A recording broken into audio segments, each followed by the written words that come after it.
Hello friends, last video में हमने Python को इंस्टॉल करना सीख लिया था और आज की इस वीडियो में हम अपना पहला पाइथन का प्रोग्राम बनाने वाले हैं। तो हम जब पाइथन को इंस्टॉल करते हैं तो पाइथन कोड राइट करने के लिए हमको एक सॉफ्टवेयर देता है जिसका नाम है आइडियली। तो हम जैसे ही पाइथन को इंस्टॉल करते हैं ये सॉफ्टवेयर वैसे ही हमारे सिस्टम में इंस्टॉल हो जाता है। तो आपको सिंपली करना क्या है, आपको सिंपली आइडियली सर्च कर लेना है। तो आप देख सकते हैं कि यहाँ पे आइडियली सॉफ्टवेयर हमको शो हो रहा है। हम जैसे ही इसको ओपन करते हैं तो ये कुछ इस तरीके से दिखता है। ये एक ट्रेंड बन चुका है कि हम जैसे ही कोई नई प्रोग्रामिंग लैंग्वेज सीखते हैं तो हम सबसे पहला काम हेलो वर्ल्ड का एक प्रोग्राम बना के करते हैं। तो पाइथन में हेलो वर्ल्ड का प्रोग्राम बनाना काफ़ी इजी है। लेकिन अगर आपने जावा या फिर सी लैंग्वेज या फिर सी प्लस प्लस आपने पढ़ी होगी तो आपको पता होगा कि एक हेलो वर्ल्ड का प्रोग्राम बनाने के लिए भी आपको कितनी सारी लाइनें लिखनी पड़ती हैं। तो आइए देख लेते हैं कि हम कैसे पाइथन में हेलो वर्ल्ड का प्रोग्राम बना सकते हैं। तो पाइथन में हेलो वर्ल्ड का प्रोग्राम बनाना बहुत ही सिंपल है।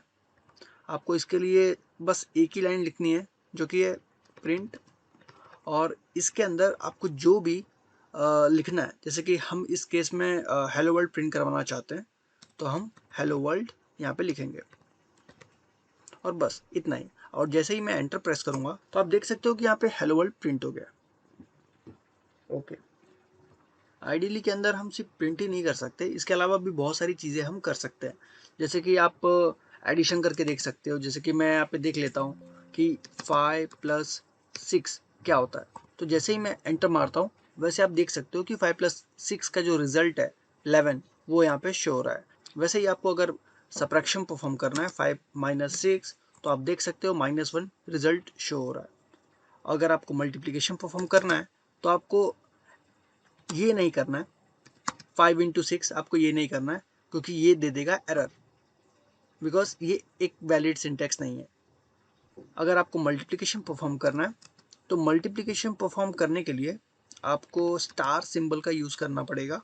और ये स्टार सिंबल अगर आपने कोई भी प्रोग्रामिंग लैंग्वेज पढ़ी है तो आपको पता होगा कि मल्टीप्लिकेशन करने के लिए हमको स्टार ही सिंबल लगता है।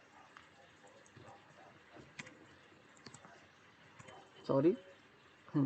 तो अगर हम 5*6 लिखें तो ये हो जाएगा 5 × 6, और जैसे ही हम एंटर प्रेस करते हैं तो ये देखिए 5 × 6 का जो रिजल्ट 30 है वो यहाँ पे शो हो रहा है। तो वैसे ही आगे हम बढ़ते हैं और एक डिवीजन ऑपरेशन परफॉर्म करके देख लेते हैं। तो अगर आपको डिवीजन ऑपरेशन परफॉर्म करना है तो मान लीजिए हमको 4/2 करना है, तो इसके लिए आपको फॉरवर्ड स्लैश लेना होगा, फॉरवर्ड स्लैश, एंड जैसे ही आप ये देखिए 4/2, तो इसका जो रिजल्ट है 2, वो यहाँ पे शो हो रहा है। तो ये कुछ बेसिक ऑपरेशन है, न्यूमेरिकल्स। तो हमने अब ये देख लिया कि आप कैसे addition, subtraction, multiplication and division perform कर सकते हो। ये कुछ बेसिक ऑपरेशन है जो हमने परफॉर्म करा। हम यूज़र से भी इनपुट ले सकते हैं। तो मान लीजिए आपको कुछ प्रिंट करवाना है तो मैं क्या करता हूँ, पहले एक यूज़र से इनपुट ले के देखता हूँ। अगर कोई चीज़ आपको यूज़र से इनपुट करानी है तो सिंपली आप इनपुट फंक्शन का यूज़ कर सकते हो। और ये फंक्शन क्या होता है हम आगे चल के देखेंगे, लेकिन फ़िलहाल के लिए आप मान के चलिए कि आपको इनपुट फंक्शन यूज़ करना है। और जो भी मैसेज आप देना चाहते हो कि प्लीज़ एंटर योर नेम, तो इस केस में हम यूज़र को ये मैसेज दे रहे हैं कि आप प्लीज़ अपना नाम एंटर करिए यहाँ पे। और जैसे ही हम एंटर दबाएंगे तो ये देखिए यहाँ पे ये हमसे पूछ रहा है कि आप अपना नाम एंटर करिए। तो मैं यहाँ पे अपना नाम एंटर कर देता हूँ, और जैसे ही मैंने नाम अपना एंटर किया तो ये देखिए यहाँ पे कुछ हुआ नहीं। लेकिन यहाँ पे भले हमको कुछ दिख नहीं रहा है कि हुआ नहीं है, लेकिन एक्चुअल में हुआ ये है कि जो मैंने एंटर किया है वो एक्स के अंदर जाके स्टोर हो चुका है। तो अगर मुझे देखना है कि एक्स के अंदर क्या है तो मुझे बस प्रिंट लिखना है।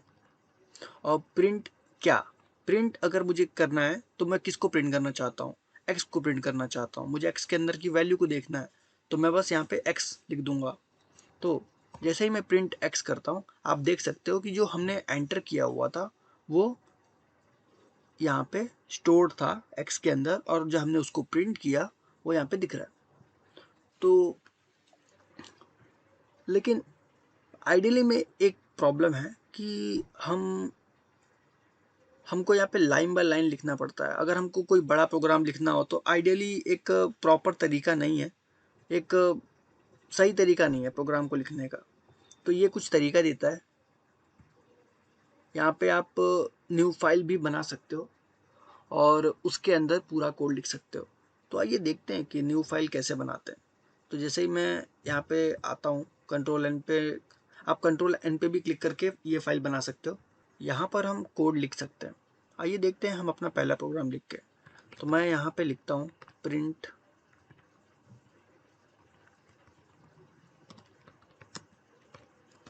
Hello world. इसको सेव करते हैं। तो सेव करने के लिए मैं एक डायरेक्टरी ले लेता हूँ।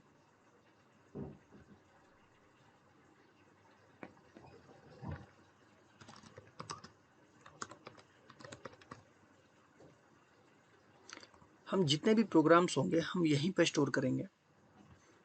तो this is my first program. तो मैं यहाँ पे फर्स्ट डॉट पी वाई करके फर्स्ट डॉट पी वाई करके इसको स्टोर कर देता हूँ।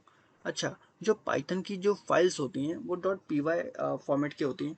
तो आपको ये ध्यान रखना है कि अगर आप कोई भी अपना पाइथन का प्रोग्राम बना रहे हो तो आपको डॉट पी वाई फाइल में ही उसको स्टोर करना पड़ेगा।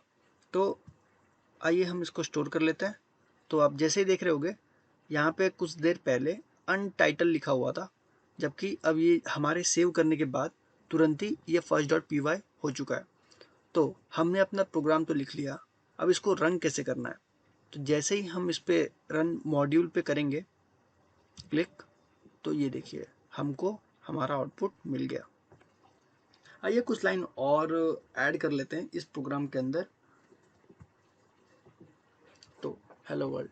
तो हम क्या करेंगे इस प्रोग्राम के अंदर, हम बोलेंगे यूज़र को कि आप अपना नाम एंटर करिए।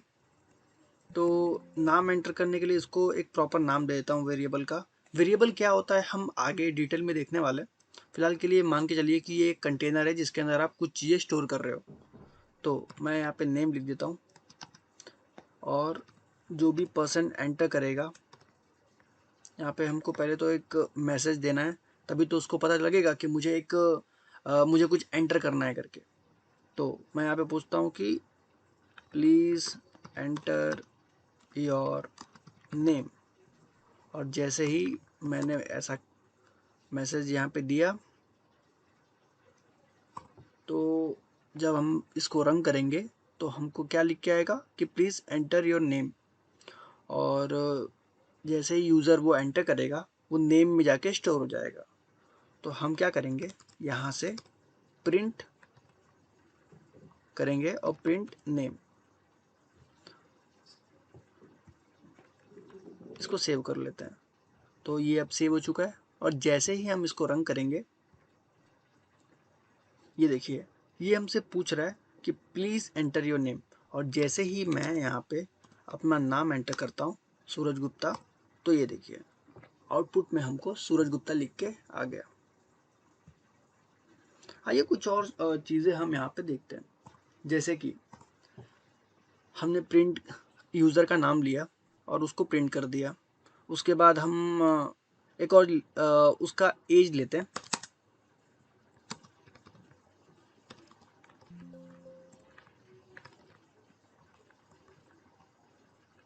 Please enter your age.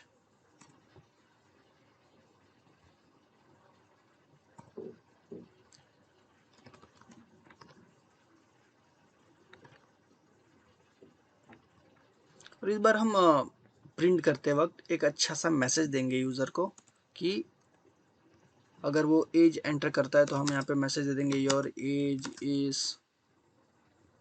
Slash age comma age sorry. और यहाँ पर इस बार दे देंगे योर नेम इज और कॉमा नेम। तो उससे क्या होगा आइए देखते हैं। हम पहले सेव कर लेते हैं और रन करते हैं इस बार। तो ये देखिए पहले ये पूछ रहा है कि प्लीज़ एंटर योर नेम, तो मैं वापस से अपना नाम एंटर कर देता हूँ। तो आप देखेंगे योर नेम इज़ सूरज गुप्ता लिख के आ गया। अब ये पूछ रहा है कि प्लीज़ एंटर योर एज, तो मैं यहाँ पे अपना एज डाल देता हूँ। तो मैं अपना एज यहाँ पे डालता हूँ, लेट्स से 23। तो यहाँ पे मेरे को क्या लिख के आ रहा है, योर एज इज़ 23। तो फिर फाइन, हाँ हमारा प्रोग्राम बहुत ही अच्छे तरीके से काम कर रहा है। हम क्लोज कर लेते हैं। अब हम कुछ और चीज़ें यहाँ पे ऐड करते हैं, जैसे कि हमने नेम यूज़र से पूछा और उसको प्रिंट कर दिया, हमने एज यूज़र से पूछा और उसको प्रिंट कर दिया। अब हम उसका मोबाइल नंबर मांगेंगे।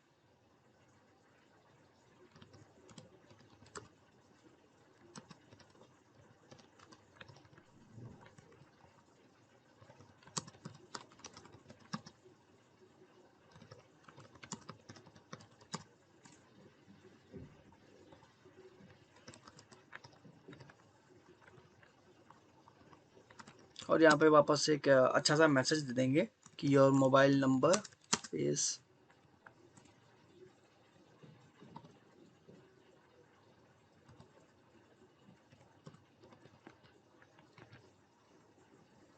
एक अच्छा सा एक प्रॉपर मैसेजिंग देने के लिए मैं यहाँ पे वापस से कोलन और डैश लगा देता हूँ ताकि मैसेज थोड़े अच्छे से दिखे। हाँ, और इस बार हम अगर रन करेंगे इसको, तो आप देखिए ये वापस से पूछ रहा है एंटर योर नेम, तो मैं अपना नाम यहाँ पे एंटर कर देता हूँ। तो योर नेम इज़ सूरज गुप्ता लिख के तो आ गया। उसके बाद ये पूछ रहा है प्लीज़ एंटर योर एज, तो मैं वापस से इस बार 23 यहाँ पे ऐड कर देता हूँ। तो यहाँ पे योर एज इज़ 23 लिख के आ गया। अब ये पूछ रहा है please enter your mobile number, जैसा कि हमने लास्ट टाइम ऐड किया था कोड के अंदर। तो आइए मैं कुछ भी अपना डमी सा एक नंबर यहाँ पे ऐड कर देता हूँ। तो जैसे ही मैंने अपना एक नंबर ऐड किया यहाँ पे, तो आप देख सकते हो कि नंबर भी हमारा प्रिंट होके आ गया है।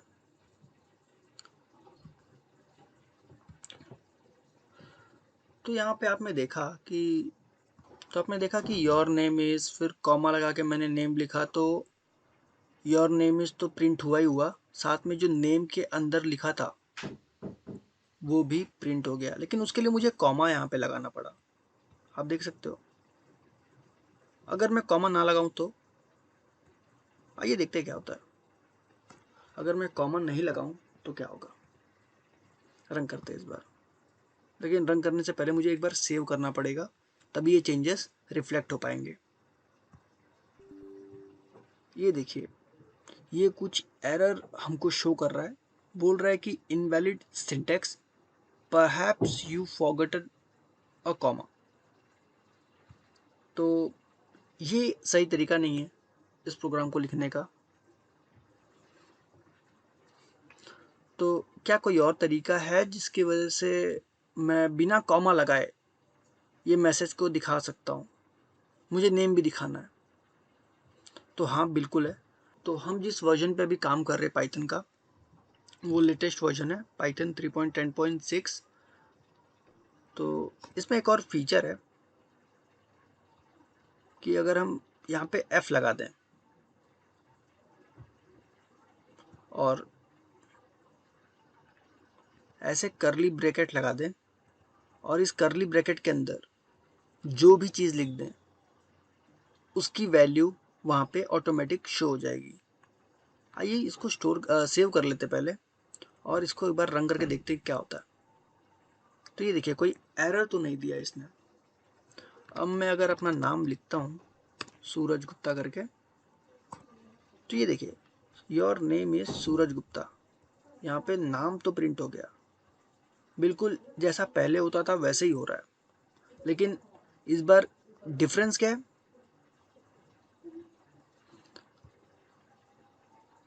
ये देखिए डिफरेंस क्या है।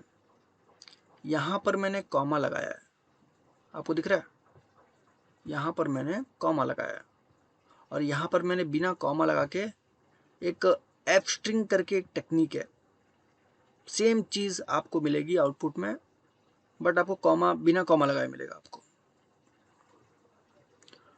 तो हम अब आगे के प्रोग्राम्स में तो एफ स्ट्रिंग यूज़ करेंगे, बिकॉज ये मेरा पर्सनली बहुत फेवरेट है और मैं तो बहुत यूज़ करता हूँ इसको। तो आई थिंक आपको समझ में आ गया होगा कि एफ स्ट्रिंग कैसे यूज़ करते हैं। आइए एक और एग्जांपल में देख लेते हैं कि एफ स्ट्रिंग कैसे यूज़ करना है। तो अगर मुझे ये ए जो यहाँ पे दिख रहा है, अगर मेरे को अगर यहाँ से कॉमा निकालना है और यहाँ पे मैं क्या करता हूँ, एज को भी इसी करली ब्रैकेट में लिख देता हूँ। लेकिन इस बार मैंने ना एफ स्ट्रिंग यहाँ पे नहीं लगाया, यहाँ पे मैंने एफ नहीं लगाया। आप अगर ध्यान से देखोगे, आइए देखते हैं कि अगर मैं यहाँ पे एफ ना लगाऊं तो क्या होता है।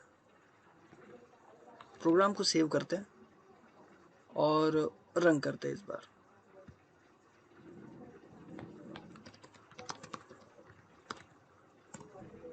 देखिए योर नेम इज सूरज गुप्ता तो लिख के आ गया, अब तक सब कुछ सही चल रहा है।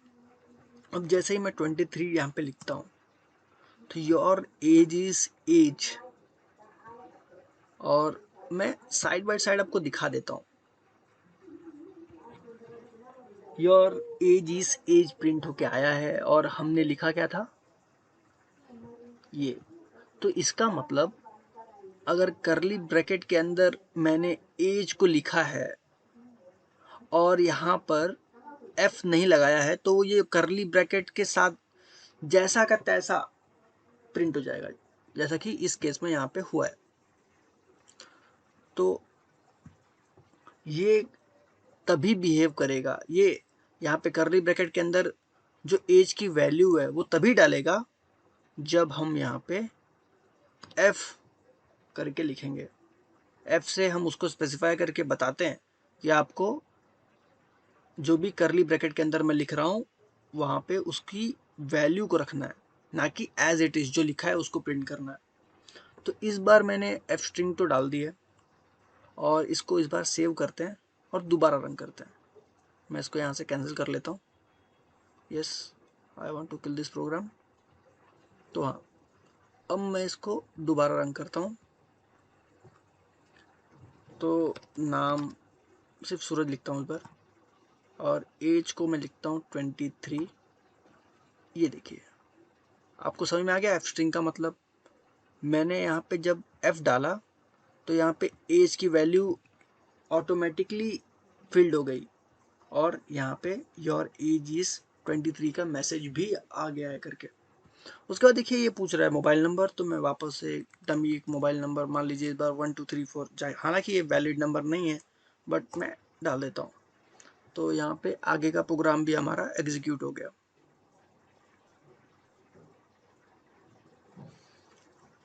ठीक है, लेकिन आपने एक चीज़ देखी, हमने ये जो प्रोग्राम लिखा है, पहले हमने क्या लिखा है, पहले हम एक इनपुट ले रहे हैं, यूज़र को एक मैसेज देते हैं कि आप अपना नाम बताइए।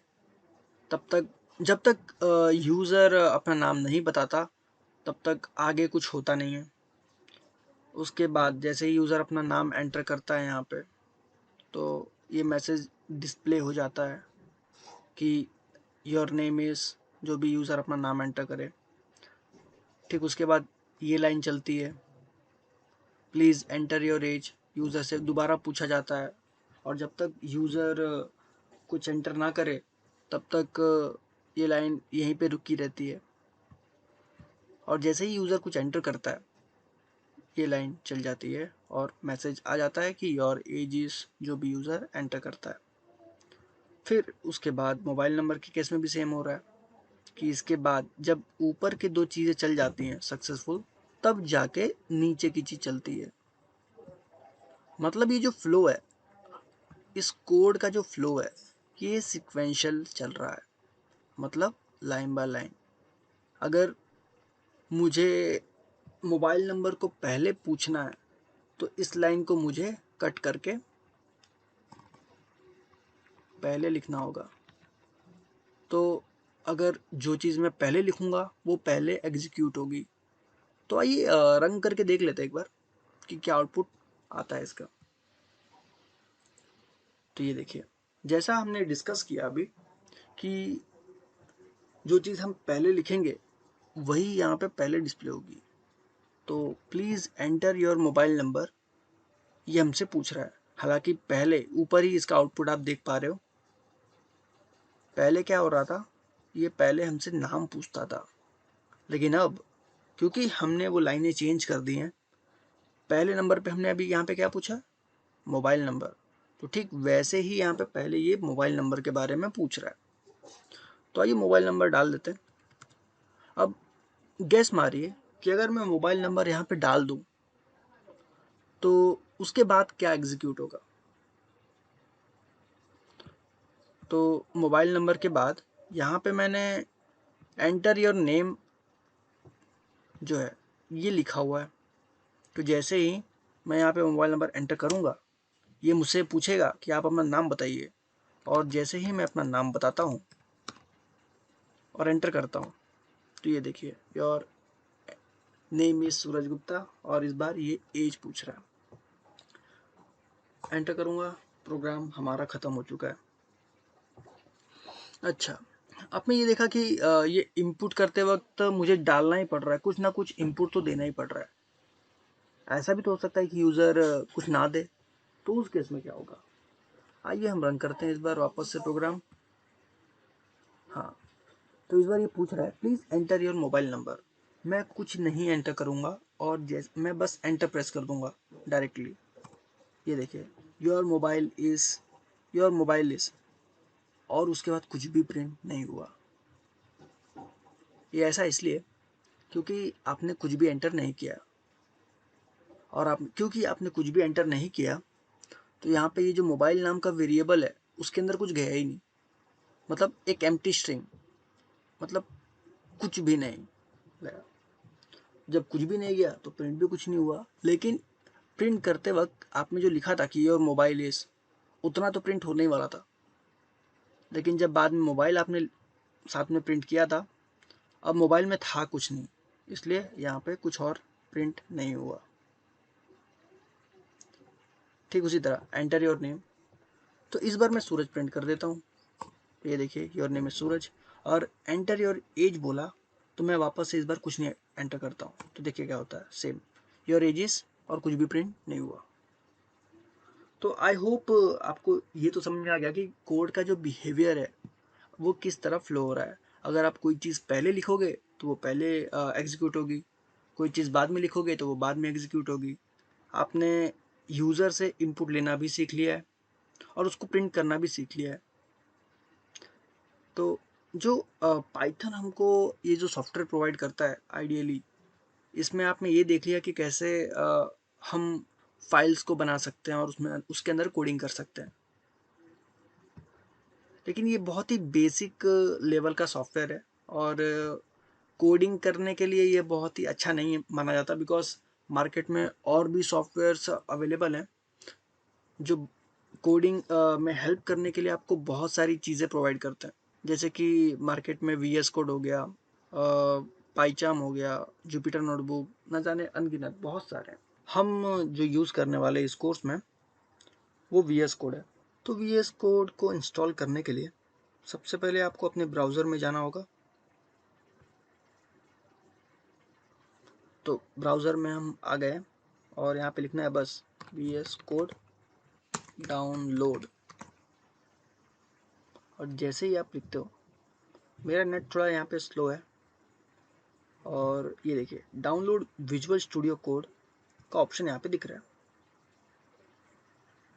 तो जैसे ही आप क्लिक करोगे, यहाँ पे देखिए विंडोज़ का ऑप्शन है, आपको बस यहाँ पे क्लिक करना है। ऊपर की ओर आप देख सकते हो कि विजुअल स्टूडियो कोड डाउनलोड होना शुरू हो गया। मैंने पहले से ही डाउनलोड करके रखा हुआ है, तो मेरे को ज़रूरत नहीं है, इसलिए मैं कैंसिल कर दूंगा। आपको ये डाउनलोड कर लेना है, क्योंकि इसके बाद की जो कोडिंग है हम वी एस कोड के अंदर ही करने वाले हैं। तो आइए चलते हैं, जो हमने प्रोग्राम अभी बनाया था इसको वी एस कोड में ओपन कर लेते हैं। मेरे पास वी एस कोड यहाँ पे ऑप्शन दिख रहा है। आप नेक्स्ट नेक्स्ट नेक्स्ट करेंगे तो उसमें ये कुछ ऑप्शंस पूछता है आपसे कि आपको ये सब ऐड ऑन करना है कि नहीं करना है। तो आप जैसे ही उसको सक्सेसफुली इंस्टॉल कर लेंगे, आपको भी ऑप्शन दिखने लगेंगे। ठीक है, तो आप देख सकते हो कि वी एस कोड के अंदर हमने ये प्रोग्राम जो भी लिखा हुआ था वो शो हो रहा है। अच्छा, मैंने आपको आइडियली का तो बता दिया कि आइडियली से ये पाइथन प्रोग्राम को कैसे रन करना है, लेकिन जब बात आती है कि हमने जो फाइल बनाई है पाइथन की, आप देख सकते हो यहाँ पे जो फाइल का नाम है वो first.py है। तो अगर इसको रन करना है तो मैं वैसे नॉर्मली कैसे रन करूँगा इसको। तो आपको याद होगा जैसा जब हमने पाइथन को इंस्टॉल किया हुआ था तो हमने पाइथन को ऐड टू पाथ किया हुआ था। इसका मतलब मैं पाइथन को cmd खोल के कहीं से भी एक्सेस कर सकता हूँ। जैसे कि यहाँ पे भी अगर मैं पाइथन टाइप करूँ तो ये देखिए पाइथन खुल गया। और जैसा कि आइडियली में चीज़ें हो रही थी वो सेम चीज़ आप यहाँ से भी कर सकते हो। तो अगर मैं यहाँ पे आके हेलो वर्ल्ड लिखूँ तो ये काम करेगा। ये देखिए, अगर मैं इनपुट लिखूँ एंटर योर नेम, तो ये देखिए ये भी काम करने चाहिए। तो ये देखिए ये पूछ रहा है एंटर योर नेम, मैं वापस से यहाँ पे सूरज गुप्ता लिख देता हूँ। हाँ, एक्स के अंदर वो चीज़ स्टोर हो चुकी है। अगर मैं प्रिंट करूँ एक्स तो ये देखिए सूरज गुप्ता आ गया। अब मुझे यहाँ से बाहर निकलना है, मैं कैसे बाहर निकलूँगा। तो यहाँ से बाहर निकलने के 3 तरीके हैं। पहला कि आप एग्जिट फंक्शन को लिख दीजिए। ऐसे पाइथन के अंदर बहुत सारे बने बनाए फंक्शंस हैं, हम एक एक करके इन सबको धीरे धीरे एक्सप्लोर करेंगे। तो एग्जिट फंक्शन, आपको फंक्शन ऐसे लिखना है और जैसे ही आप एंटर मारोगे ये देखिए आप बाहर हो गए। अच्छा, ये तो एक तरीका है बाहर आने का। दूसरा क्या है, मैं वापस से अंदर जाता हूँ। हाँ, दूसरा तरीका ये है कि आपको क्विट फंक्शन यूज़ करना है। देखिए इस बार ये आप बाहर आ गए। अब बिना कोई फंक्शन यूज़ किए अगर आपको बाहर आना है तो उस केस में आपको क्या करना है, कंट्रोल और जेड दबाना है अपने कीबोर्ड में और एंटर दबाना। ये देखिए अब बाहर हो गए। अच्छा, तो मैं इसको क्लोज कर देता हूँ और ये देखिए आपको ऊपर की ओर आपको एक टर्मिनल का ऑप्शन दिख रहा होगा। इतना तो आपको मालूम पड़ ही गया कि आप पाइथन को टर्मिनल से भी यूज़ कर सकते हो। टर्मिनल और कुछ नहीं है, ये बेसिकली एक कमांड प्रॉम्प्ट है जो अभी हम देख रहे थे। तो VS कोड भी हमको कुछ फीचर्स देता है, जैसे कि इसके अंदर ही रह के हम कमांड प्रॉम्प्ट की सारी फंक्शनैलिटीज़ को एक्सेस कर सकते हैं। तो यहाँ पे देख रहे हैं आप न्यू टर्मिनल का ऑप्शन दे रहा है और साइड में उसका शॉर्टकट भी दे रहा है कि अगर आप कंट्रोल शिफ्ट और ये जो सिंबल है इसको आप दबाते हो कीबोर्ड में तो आप टर्मिनल को खोल सकते हो। तो इस बार मैं यहाँ पे क्लिक करके टर्मिनल खोलता हूँ और जैसे ही मैं खोलता हूँ ये देखिए नीचे कमांड प्रॉम्प्ट आ गया। और यहाँ पे अगर मैं पाइथन लिखूँ तो ये देखिए पाइथन यहाँ पे भी खुल गया। अब मैं इसको क्लोज कर देता हूँ। क्लोज करना मैंने आपको सिखाया था, लेकिन यहाँ पर जो first.py करके जो फाइल है इसको कैसे रन करने का। आइडियली में तो हमको ऑप्शंस मिलते थे कि अगर आपको रन करना है तो आपको और कुछ करने की ज़रूरत नहीं पड़ती थी। यहाँ पे रन का एक बटन मिलता था और रन मॉड्यूल करते थे तो हमारा प्रोग्राम रन हो जाता था। इसको क्लोज कर लेते हैं। तो VS कोड में भी आपको रन तो मिल रहा है, क्या होगा इससे। लेकिन यहाँ पे तो रन विदाउट डिबगिंग करके कुछ है, चलिए ट्राई करते हैं। Turn workspace and continue, yes मैंने किया और ये देखिए कुछ अजीब सा चालू हुआ है। ये प्रोग्राम रन तो हो गया बट डिबगर मोड भी ऑन हो गया है। डिबगर मोड क्या होता है हम आगे चल के देखेंगे, लेकिन फिलहाल के लिए इसको हम क्लोज कर देते हैं।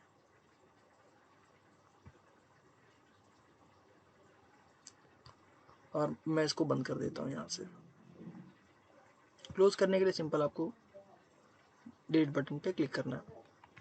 तो फिर हम आ जाते हैं वहीं पे कि पाइथन के फाइल को रन कैसे करना है।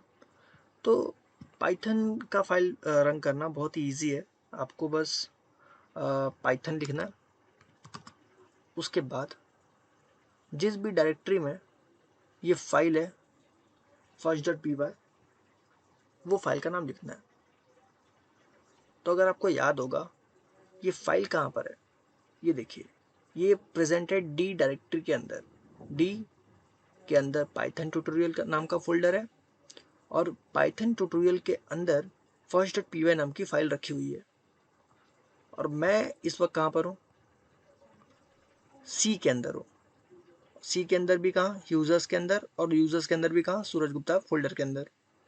तो अगर मैं पाइथन और first.py करूँ तो क्या होगा, ये देखिए, ये क्या बोल रहा है, can't open a file because no such file और डायरेक्टरी। तो ये बिल्कुल सही बात है, क्योंकि पाइथन का जो फाइल है वो यहाँ पे है ही नहीं, इसके लिए ये रन नहीं कर पा रहा। तो सबसे पहले हमको ना डी डायरेक्टरी के अंदर जाना होगा।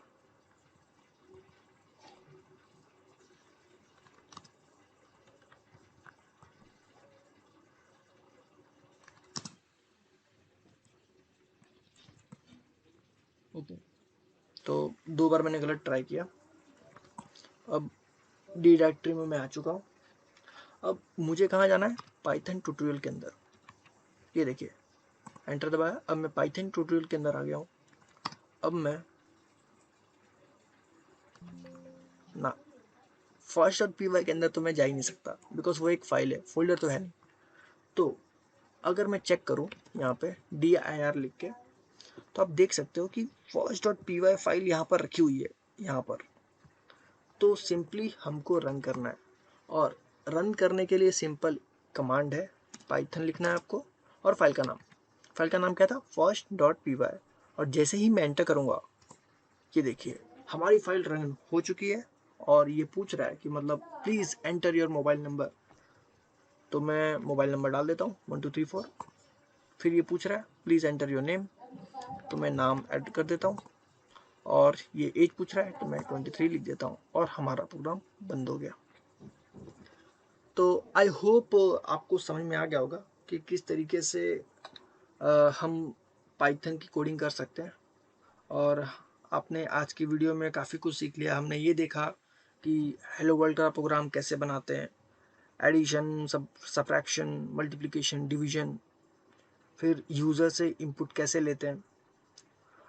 फिर हमने आइडियली के अंदर तो कोडिंग करके देखा ही देखा, साथ में हम एक सेपरेट पाइथन का प्रोग्राम, एक फाइल कैसे बना के रन कर सकते हैं, हमने ये भी देखा। हमने एफ स्ट्रिंग को देखा कि एफ स्ट्रिंग क्या है, और उसके बाद हमने फ्लो भी देखा कि किस तरीके से पाइथन का जो प्रोग्राम है वो काम करता है। जो चीज़ें हम पहले लिखेंगे वो पहले एग्जीक्यूट होंगी, जो चीज़ हम बाद में लिखेंगे वो बाद में एग्जीक्यूट होंगी। तो आई होप आपको आज की वीडियो में मज़ा आया होगा। अगर आपको कुछ चीज़ें नहीं समझ में आती हैं तो आप कमेंट सेक्शन में पूछ सकते हो, और कोई डाउट या फिर सुझाव है तो आप प्लीज़ कमेंट सेक्शन में पूछिए। मैं ज़रूर कोशिश करूँगा कि आपको रिप्लाई दे पाऊँ। So thank you so much and keep watching. Good bye.